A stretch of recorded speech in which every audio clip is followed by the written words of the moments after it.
They say love skips a generation, but disrespect travels fast. She called my gift cheap, and that's when I realized some lessons are not taught there. Live, stay till the end, because what I did next turned silence into power and peace into the sweetest.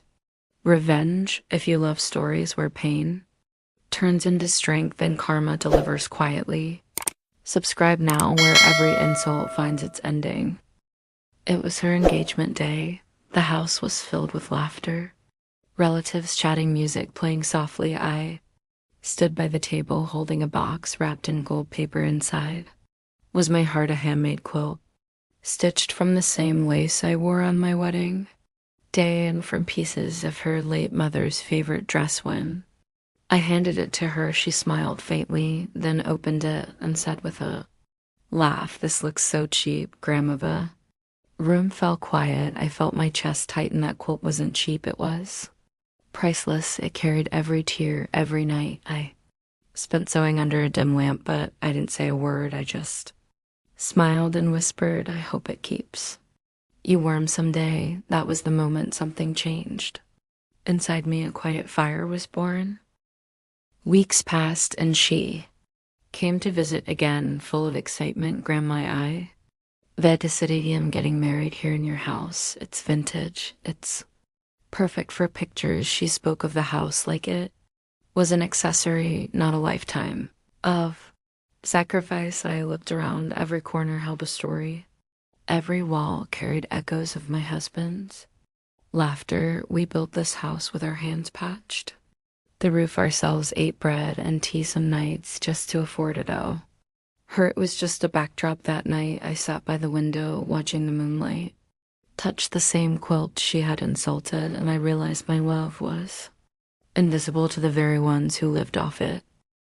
The next morning, I called my lawyer. "I want to sell the house," I said. He paused. "Are you sure, Mrs. Hayes? You've lived there for 50 years. I smiled softly. "Yes, I'm sure it's time they learn the difference between a home and a prop." For the next few weeks, they went on planning decorations while I packed my memories quietly. By the time invitations were printed, the sale papers were signed. The house was no longer mine, and strangely that thought brought peace, because sometimes letting go is the real revenge.